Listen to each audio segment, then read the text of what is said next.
ಉಪಮುಖ್ಯಮಂತ್ರಿ ಕೆಪಿಸಿಸಿ ಅಧ್ಯಕ್ಷ ಡಿ.ಕೆ. ಶಿವಕುಮಾರ್ ಅವರು ಮತ್ತು ಅವರ ಬಣ ನಾಯಕತ್ವದ ಬದಲಾವಣೆಯ ಗುಲ್ಲು ಎಬ್ಬಿಸಿದ ಬಳಿಕ ಒಂದು ಹಂತಕ್ಕೆ ಸಿದ್ದರಾಮಯ್ಯ ಬಣ ಮಂಕಾಗಿತ್ತು.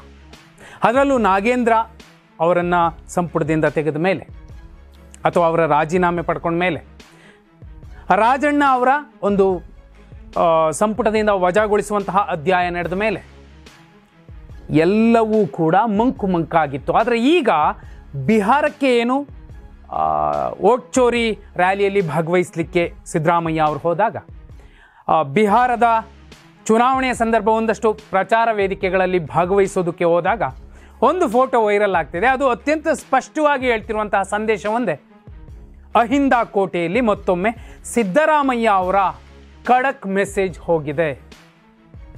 ಖುದ್ದು ಡಿ.ಕೆ. ಶಿವಕುಮಾರ್ ಅವರ ವೇಗ ಮತ್ತು ಅವರ ಮಾತಿನ ವೈಖರಿ, ಅವರ ಬಣದ ಪ್ರತಿಪಾದನೆ ಎಲ್ಲವೂ ಕೂಡ ಒಂದು ಹಂತಕ್ಕೆ AICC ಮಟ್ಟದಲ್ಲೂ ಕೂಡ ಸಿದ್ದರಾಮಯ್ಯ ಅವರನ್ನು ನವೆಂಬರ್ಗೆ ಡಿಸೆಂಬರ್ಗೆ ಇಳಿಸಬಹುದು ಅಥವಾ ಜನವರಿ ನಂತರದಲ್ಲಿ ಏನು ದೇವರಾಜ ಅರಸು ಅವರ ಒಂದು ರೆಕಾರ್ಡ್ ಏನಿತ್ತು ಅದು ಬ್ರೇಕ್ ಆದಮೇಲೆ ಬದಲಾವಣೆ ಆಗತ್ತೆ ಅನ್ನೋ ಚರ್ಚೆಗಳು ಗಟ್ಟಿಯಾಗಿತ್ತು. ಆದರೆ ಡಿ.ಕೆ. ಶಿವಕುಮಾರ್ ಅವರು ಮಾಡಿಕೊಂಡಂತಹ ಸಾಲು ಸಾಲು ಅವಾಂತರಗಳು, ಯಾವಾಗ ಅವರು ಸದನದೊಳಗಡೆ ನಮಸ್ತೆ ಸದಾವತ್ಸಲೆ ಅಂತ ಹಾಡಿದ್ರೋ RSS ಪ್ರಾರ್ಥನಾ ಗೀತೆಯನ್ನು, ಅದಾದ ಬಳಿಕ ಗೇಮ್ ಚೇಂಜ್ ಆಯಿತು. ನೋಡಿ, ಈ ಫೋಟೋ ನೀವು ನೋಡ್ತಿರೋ ಫೋಟೋ ಯಾರೆಲ್ಲ ಇದ್ದಾರೆ? ನೀವು 2023 ರಾಜ್ಯ ವಿಧಾನಸಭಾ ಚುನಾವಣೆಯ ರಿಸಲ್ಟ್ ಬಳಿಕ ಜಮೀರ್ ಅಹ್ಮದ್ ಖಾನ್, ಸಿದ್ದರಾಮಯ್ಯ ಅವರ ಆಪ್ತ ಅಂತ ಹೇಳ್ತಿದ್ದಂತಹ ನಾಯಕ, ಒಂದು ಹಂತಕ್ಕೆ ಡಿ.ಕೆ. ಬಣಕ್ಕೆ ಶಿಫ್ಟ್ ಆಗುವ ಗೊಂದಲದಲ್ಲಿ ಇದ್ದರು. ಸಿದ್ದರಾಮಯ್ಯ ಅವರ ಕಡೆಯಿಂದ ಸ್ವಲ್ಪ ತುಸು ದೂರದಲ್ಲಿ ಕಾಣಿಸಿಕೊಳ್ತಿದ್ರು. ಆದರೆ ಈಗ ಅದೇ ಟೀಮ್ ಒಟ್ಟಿಗೆ ಕಾಣಿಸ್ತಿದೆ. ಜಮೀರ್ ಅಹ್ಮದ್ ಖಾನ್ ಅವರು ಜೊತೆಲಿದ್ದಾರೆ. ಇನ್ನೊಬ್ರು ಜಾರ್ಜ್ ಅವರು ಅವತ್ತಿನಿಂದ ಜೊತೆಲಿದ್ದಾರೆ, ಈಗಲೂ ಅಷ್ಟೇ. ಪರಮೇಶ್ವರ್ ಅವರು ಕೂಡ ಒಂದು ತಟಸ್ಥ ಬಣದಲ್ಲಿ ಗುರುತಿಸಿಕೊಂಡಿದ್ರು. ಆದರೆ ಈಗ ಅತ್ಯಂತ ಸ್ಪಷ್ಟವಾಗಿ ಖಡಕ್ ಆಗಿ ಮೆಸೇಜ್ ಕೊಟ್ಟಿದ್ದಾರೆ. ಅದು ಸದನದಲ್ಲೇ ಕೊಟ್ಟು ಆರ್ ಅಶೋಕ್ ಅವರು ಹೇಳೋದು ನೋಡಿ, ನೀವು CM ಆಗಬೇಕು ಅನ್ನುವಂತಹ ಲೆಕ್ಕಾಚಾರ ನಡೀತಿದೆ, ಡಿ.ಕೆ. ಶಿವಕುಮಾರ್ ಅವರು ಆಗ್ತಿದ್ದಾರೆ, ನೀವೇನಾಗ್ತೀರಿ ನೋಡ್ತೀರಿ ಏನಾಗುತ್ತೆ ಅನ್ನೋ ಮೂಲಕ ಡಿ.ಕೆ. ಶಿವಕುಮಾರ್ ಅವರು ಪಕ್ಕದಲ್ಲಿ ಕೂತಿರುವ ಸಂದರ್ಭದಲ್ಲೇ ಮೆಸೇಜ್ ಕೊಟ್ಟರು, ಎಲ್ಲವೂ ಅಂದುಕೊಂಡಂತೆ ಆಗತ್ತೆ ಅಂತ. ಅಲ್ಲಿಗೆ ಪರಮೇಶ್ವರ್ ಅನ್ನುವಂತಹ ನಾಯಕ ಕೂಡ ಸಿದ್ದರಾಮಯ್ಯ ಅವರ ಜೊತೆಯಲ್ಲಿ ಗಟ್ಟಿಯಾಗಿ ನಿಂತಿದ್ದಾರೆ. ಎಲ್ಲಕ್ಕಿಂತಲೂ ಬಹುಮುಖ್ಯವಾದಂತಹ ವ್ಯಕ್ತಿ ಇಲ್ಲಿ ಈ ಫೋಟೋದಲ್ಲಿ ಕಾಣಿಸುವಂಥದ್ದು B.K. ಹರಿಪ್ರಸಾದ್. ಸಿದ್ದರಾಮಯ್ಯ ಅವರು ಕಾಂಗ್ರೆಸ್ ಬಂದಾಗಿನಿಂದ ಇಲ್ಲಿಯ ತನಕ ಇಬ್ಬರೂ ಕೂಡ ಹಿಂದುಳಿದ ಸಮಾಜದ ನಾಯಕರು, ಒಬ್ಬರು ಕುರುಬ ಸಮಾಜದ ನಾಯಕರು, ಮತ್ತೊಬ್ಬರು ಈಡಿಗ ಸಮಾಜದ ನಾಯಕರು.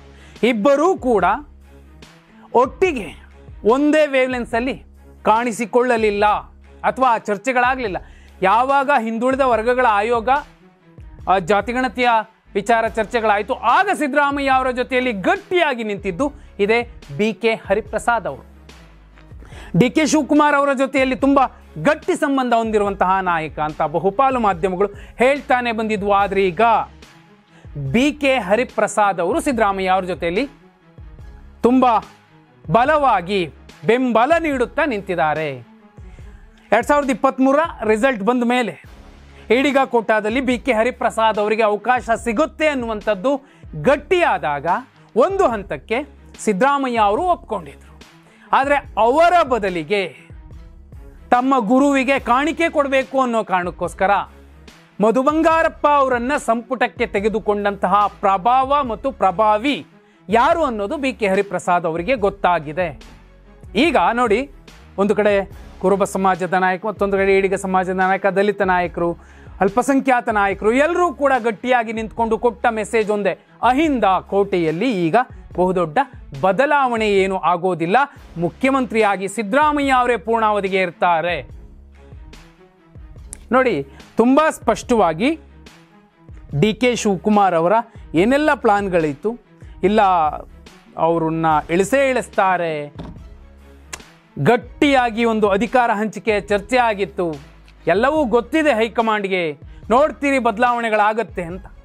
ಬದಲಾವಣೆ ಆಗುವಂತಹ ಸಾಧ್ಯತೆ ಇನ್ನಿಲ್ಲ. ಸಿದ್ದರಾಮಯ್ಯ ಅವರು ಇದೇ ಮೆಸೇಜನ್ನು ಕೊಟ್ಟಿರುವಂಥದ್ದು. ಈ ಫೋಟೋ ಬಗ್ಗೆ ಬಹುದೊಡ್ಡ ಚರ್ಚೆ ಆಗ್ತಿದೆ. ಹಾಗಿದ್ರೆ ಡಿ.ಕೆ. ಶಿವಕುಮಾರ್ ಅವರು ಮುಖ್ಯಮಂತ್ರಿ ಆಗೇ ಆಗ್ತಾರೆ ಎನ್ನುವಂತಹ ಚರ್ಚೆ ಏನಿತ್ತು ಅದು ಅಷ್ಟಕ್ಕೆ ಮುಗೀತು. ಕಮೆಂಟ್ ಮಾಡಿ.